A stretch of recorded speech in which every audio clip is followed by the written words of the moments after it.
வரலாற்றில் இன்றைய நாள்.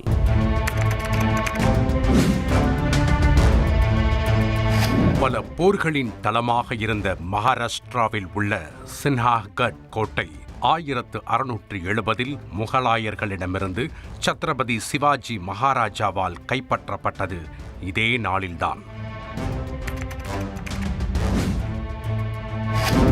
1867 ஆண்டு இதே நாளில் சூயஸ் கால்வாய் வழியாக முதல் கப்பல் பயணித்தது.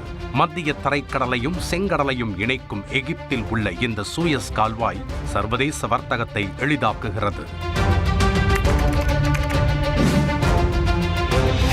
1931 ஆண்டு பிப்ரவரி 17 தான் மகாத்மா காந்தியை பிரிட்டிஷ் வைசிராயாக இருந்த லார்ட் எர்வின் தனது இல்லத்திற்கு வரவேற்றார். இந்தியாவின் சுதந்திர போராட்டத்தில் ஒரு குறிப்பிடத்தக்க பங்கு வகித்த காந்தி இர்வின் ஒப்பந்தத்திற்கு இந்த சந்திப்பே வழிவகுத்தது. 1934 இதே நாளில் மலையேறும் வீரராகவும் அறியப்பட்ட பெல்ஜியம் மன்னர் முதலாம் ஆல்பர்ட் பெல்ஜியத்தின் ஆர்டென்னஸ் பகுதியில் உள்ள மார்ச்சே லெஸ் டாம்ஸ் நகருக்கு அருகில் மலையேறும் போது கீழே விழுந்து பரிதாபமாக உயிரிழந்தார்.